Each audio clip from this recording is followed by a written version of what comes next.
Hello YouTube, this is Froogle, and here we are taking a first impressions look, a series of first impressions in fact, at the Flight Factor 757-200 in X-Plane 10. Now, Flight Factor is a rebranding of the company that many of you will be familiar with as Ramzess. Now, Ramzess made the phenomenal 777 Worldliner that was reviewed on this channel quite some time ago and released prior to the PMDG 777 and FSX. This 757 is very, very different to the 777 in that it's a different generation. So this is an early 80s aircraft. It's very basic in terms of the avionics compared to, say, a 777 or even a 737 NG.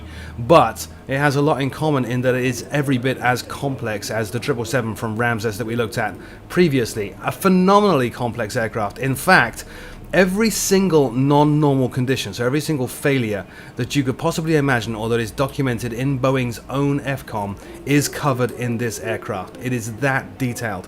In addition, there's a lot of very interesting tidbits, I guess, bits of trivia with this simulation of the 757, in that Ramzess have built in this phenomenal persistent failures model. Now, we've had persistent failures in aircraft before, but never, I think, to the depth that we have with this one, in that if I land this too hard, I might crack or make a small amount of damage to a hydraulic cable somewhere.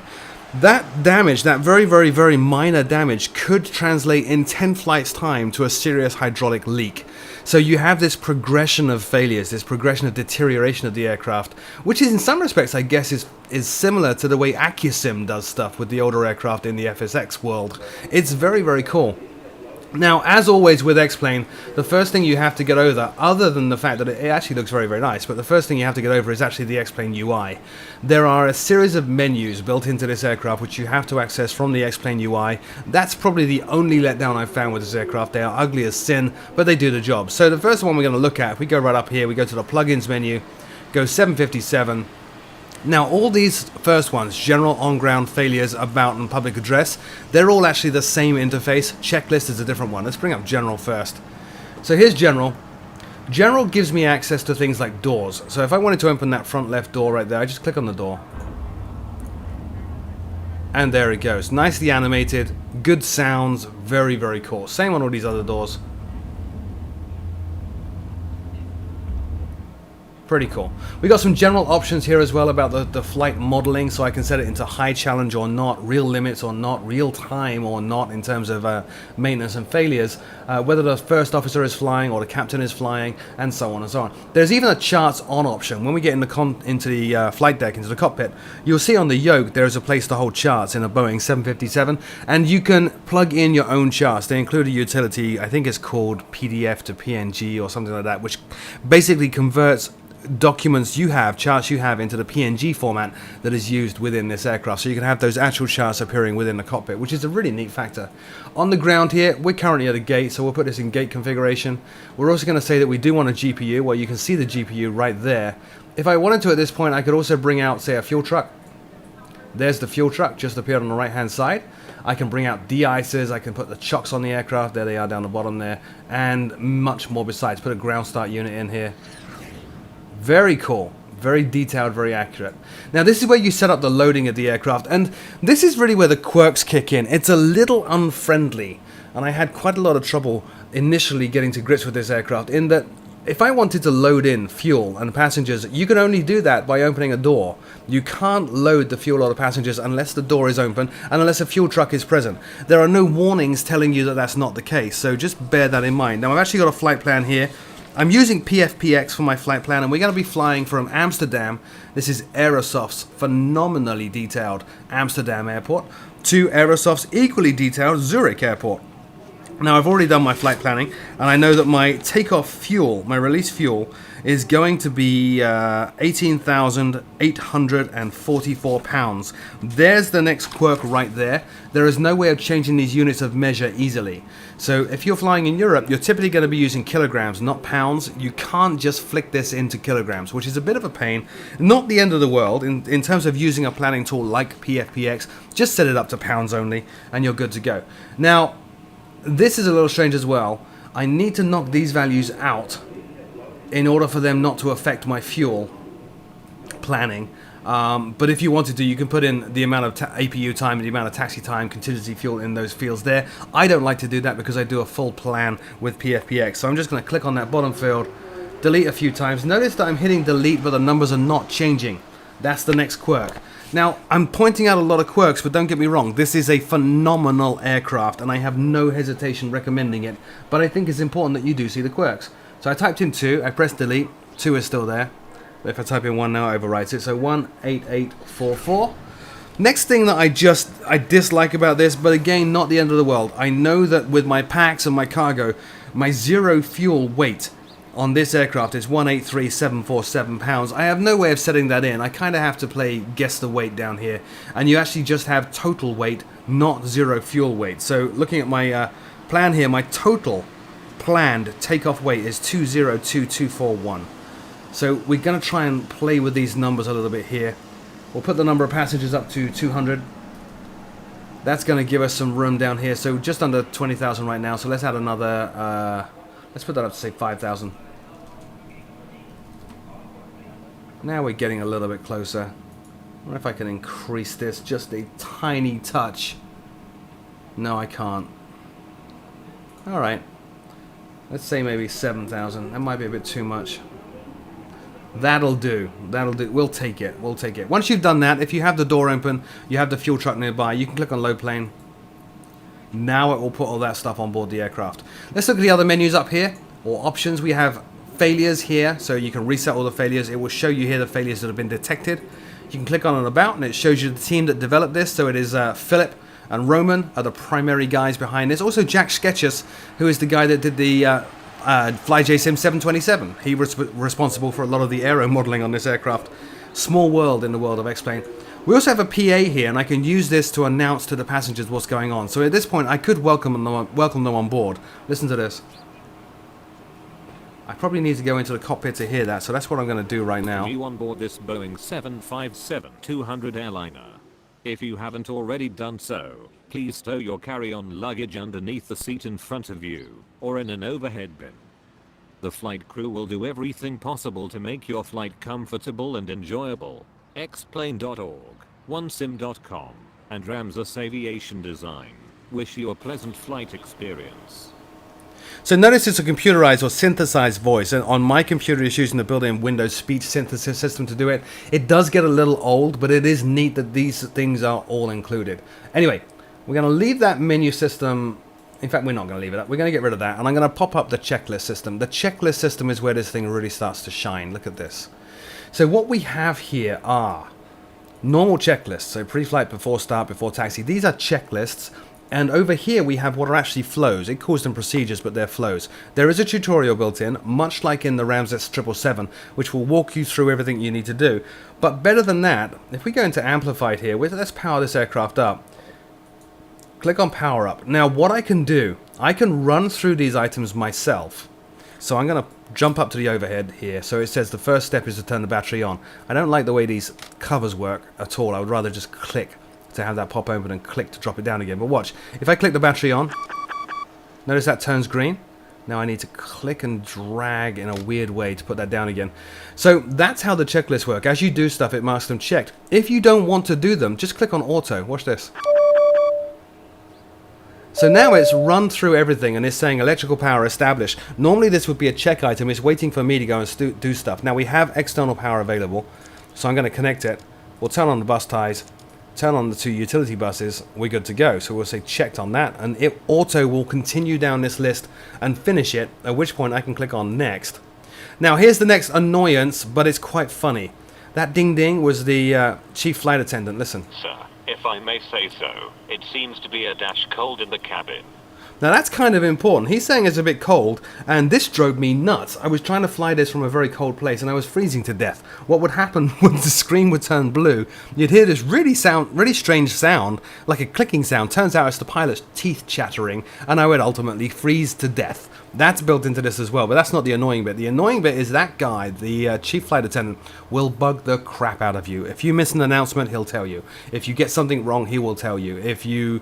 anything. All phases of flight. If he's uncomfortable, if he's too comfortable, he'll tell you. Luckily, there is a way of getting rid of him. You click this button a number of times. Captain. I'm getting tired of this. Let's click it again. Might I suggest you find yourself... And again. Oh dear God, leave me alone. And again. Sir, I must attend to the passengers. And again. Captain. What? And again. Oh various gods, deities and the great spaghetti monster. I'm off to write a complaint letter to Austin. And if you click it again... If you do not stop bothering me, I will commit suicide. That's what you want to hear, strangely enough. If you click it again... Captain, I regret to inform you that the chief flight attendant has been killed. There you go. So he's not going to bug us anymore for the entire length of the flight. We are free to continue on our own. Now, it's not so cold I'm going to freeze to death currently. So we will run through the rest of this checklist here. So, flow. Preliminary pre-flight. We need to turn the IRSs to nav, which we will do. If you're not familiar with X-Plane, it's a little strange getting used to this click and hold method of doing things. Left IRS, center IRS, right IRS, all set to nav. Status displays now, we check that they are all as they should be. I'm using X-Plane's built-in view system, which is where you hold down a control key and press a number pad key and it assigns where you've moved the camera to be that key. So or after that you just press the number pad key and it jumps you there.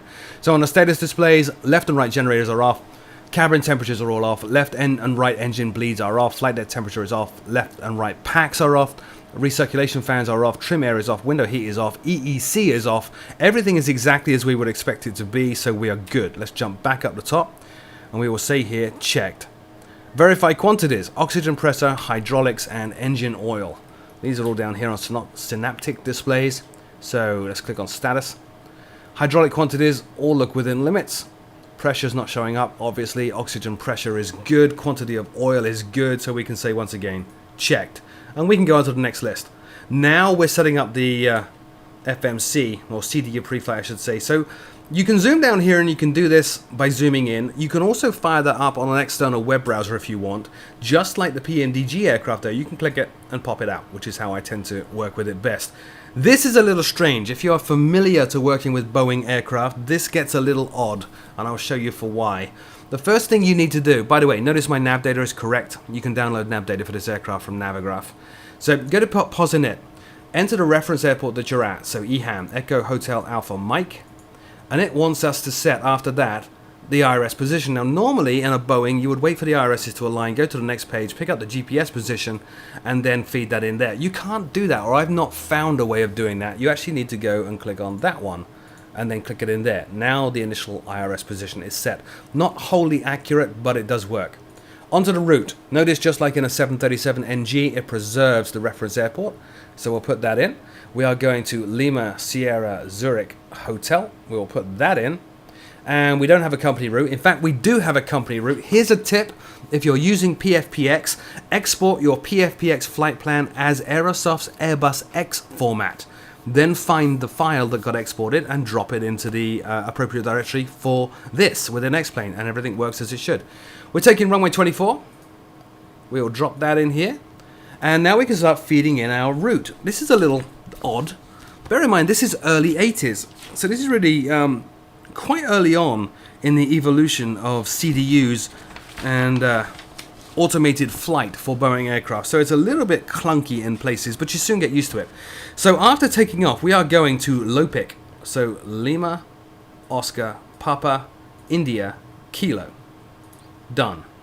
Next page. After that, we're going via Uniform November 852. That is the airway that we're flying, and we're flying that all the way up to Lima, November, Oscar. Like so. After Lima, November, Oscar, we're going November 852. Again, that is the airway. We're taking November 852 up to Golf, Echo, Sierra, Lima, Oscar. And after that, we're back on Uniform November 852, all the way into Golf, Tango, Quebec. Whoops, I got that wrong. I did Quebec, Tango, Quebec. Golf, Tango, Quebec. And after that, Uniform, Quebec, 343,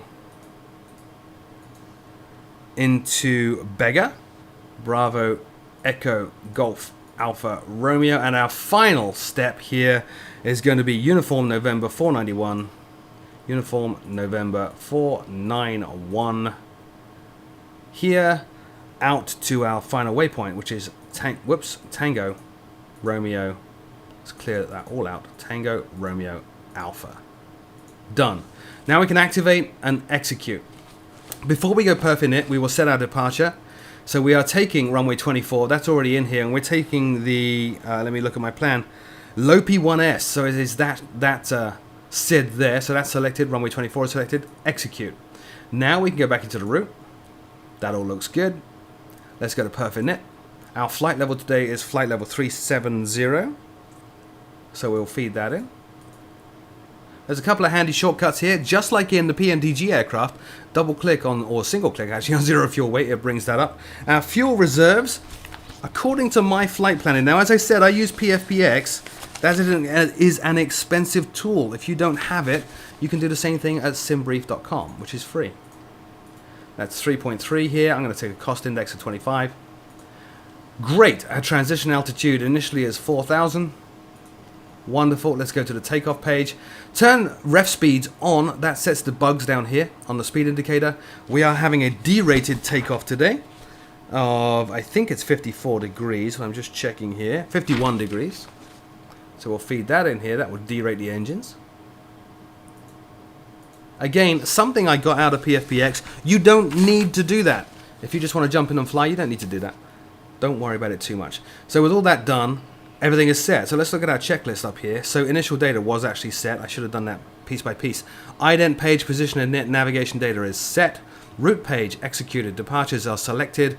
Runway and departure routing is executed. Position ref page has been verified. Everything is good. Performance data has been set. That was our derate.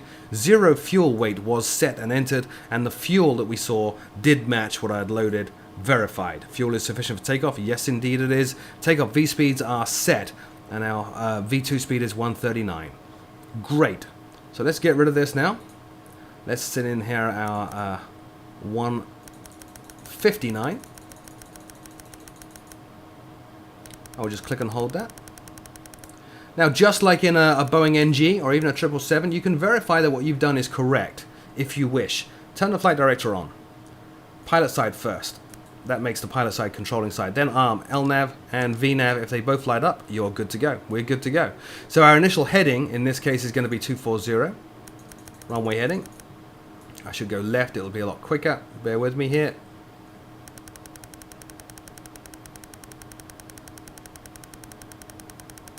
It's going to take a moment or three. And we're probably going to be cleared by ATC that we're not using up to about 5,000 initial altitude. So I'll set that in. Excellent. We are all set. Everything is lovely. So with this checklist completed, or flow completed, CDU pre-flight, we will go next. What have we got now? Pre-flight controlling. So this is the initial flow again for the pre-flight of the aircraft for the controlling person, which is me, the captain. And again, I can just do this all automatically. If you don't want to do it automatically, you want to learn how to power up a 757, it's actually very simple. It is done in strips. So that's the first strip, second strip, third strip, fourth strip, fifth strip. So you can see it here, yaw dampers on. So there's the yaw dampers. They are both on. Next, EEC switches go on. So we'll pop these two covers up. Bang, bang, close those covers. It's a little awkward. I don't like those guards. Next up, system pressure lights. Check that the lights are illuminated, which they are. Left and right engine pumps now. These are the pumps here. They need to go on. Click. And click verify that the pressure lights are illuminated, which they are. Left and right electric pumps now. That would be these ones. They need to be off, which they are. C1 and C2 electric pumps are off. Now we go to the ELT switch, which you will find is all the way up here. Make sure that's guarded, and so on and so on. So it's a very, very logical flow all the way down here. We'll let the system do the rest of it automatically. It wants us to verify hydraulic panel system pressure lights. Yep, they are all verified, checked. Now it wants us to check the passenger and oxy on light.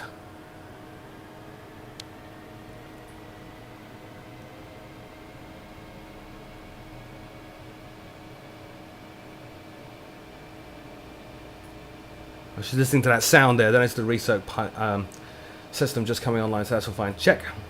Ram air turbine unlocked light. Now it's tempting when you see that unlocked light to click that and lock it. Don't do that. That will screw you up in flight. Wing lights. Do we need those on? Not really, but we will turn them on. Checked. Auto rate control. Make sure that that's set. So we're going to go auto 1 on our auto rate up here. That is done. Checked. Landing altitude selector 2000. Good. Checked. Or set. Oxygen. Now we can go test the oxygen if we want to. I will do that in a second.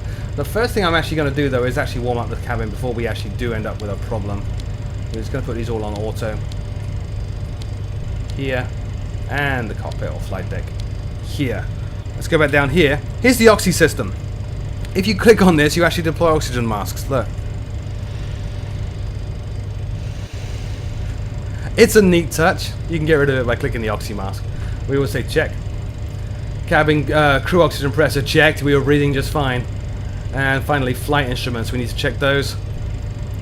They are all looking good so far, but we do need to set the altimeter, which is a bit of a pain. So, the way I'm going to do that, because I'm not using air traffic control, obviously I could tune ATIS. I have a lot of bad luck trying to get ATIS to work, but we will try it.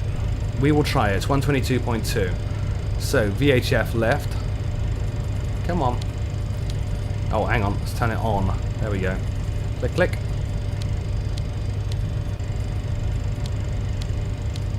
VHF left. There we go. 122.0. My bad. Or 122.2. I'm sorry. Let's see if ATIS is working.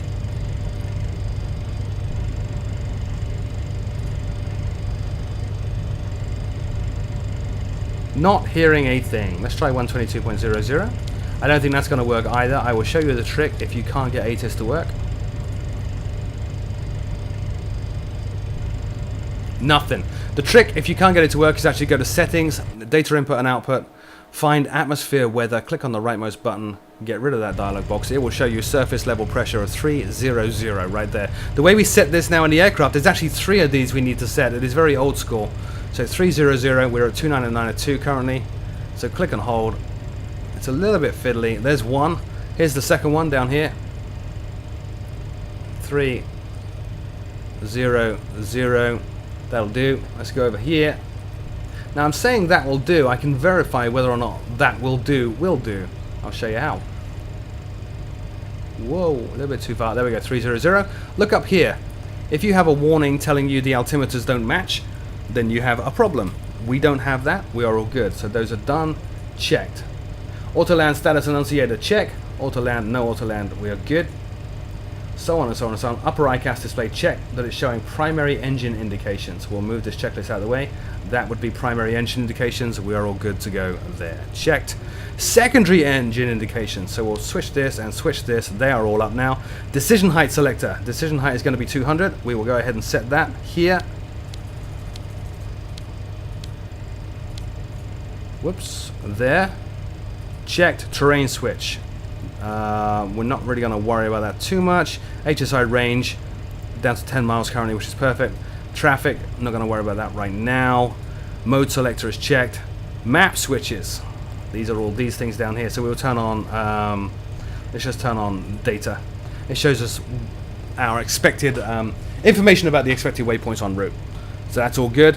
Next up, left VHF communications panel. Now notice I'm still in auto, but because these things require checking, it's taking a while to go through them. We just need to run down these radios and make sure they are all engaged as they should be. So we're going to turn on each radio here, turn that on, click click. Whoops, that will be center. Let's turn this one on, that is already on the right. Click click click. Come on. Done. Now this one I won't always have a problem with. This is the ILS.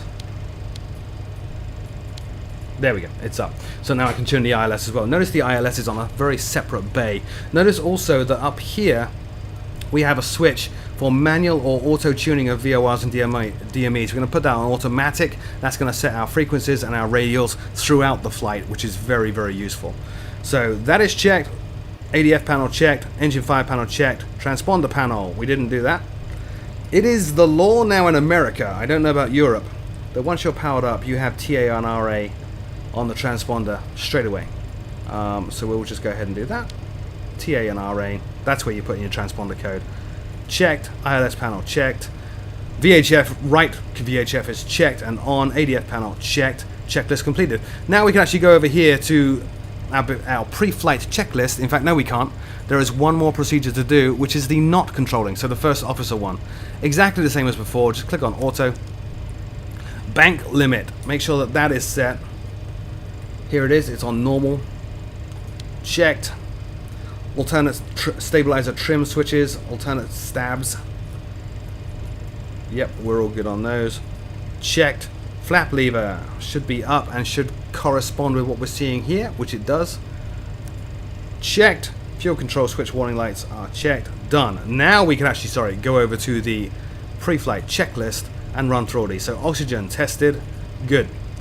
Pressurization motor selector is automatic. Flight instruments tested. Parking brake is set. Fuel control switches are cut off. Gear pins have been removed. Checklist complete. And that's really all there is to it. It's pretty easy to get this monstrously difficult aircraft ready to go. That's going to be the end of this video.